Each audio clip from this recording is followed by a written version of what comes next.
Asher, kinumpirma na ba sa pagdinig ng Senado na isang espiya nga si Alice Guo alias Guo Waping? Ella, hindi ginamit ng National Intelligence Coordinating Agency o NICA ang terminong espiya kay Alice Guo Waping sa kabila ng mga napapaulat na isa nga itong espiya. Ito ang nilinaw ng ahensya sa pagdinig ng Senado kaugnay sa mga krimen na konektado sa Philippine Offshore Gaming Operator o POGO.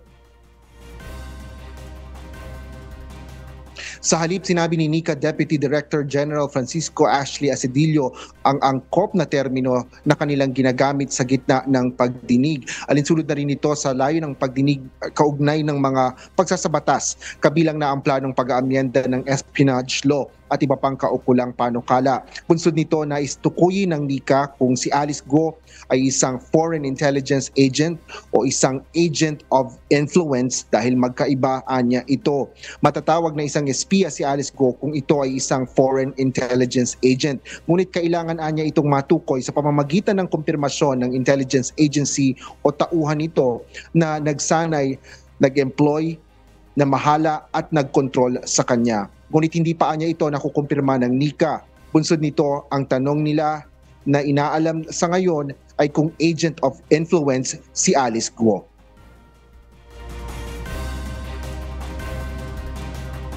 We do not have currently any legislation or any convention in our country that defines what an agent of influence is.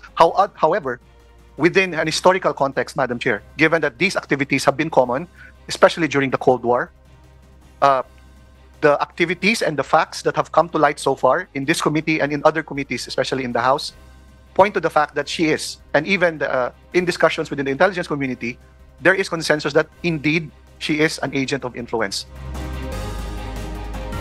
Ella, paliwanag pa ng NICA, aplikable ang terminong agent of influence kay Alice Guo batay sa definisyon na gumagamit ito ng impluensya, katayuan at posisyon para impluwensyahan ang opinyon ng publiko o decision making para sa benepisyo ng bansang pinaglilingkuran nito. Sa ngayong araw ay ito na yung huling pagdinig ng Senado kaugnay nga dito sa mga kriminalidad na konektado sa POGO. Hindi dumalod dito si Alice Guo dahil na rin hindi ito pinayagan ng korte dahil ito ay mayroong kasalukuyan ding hearing na ginagawa kaugnay nga sa mga kasong isinampa laban sa kanya.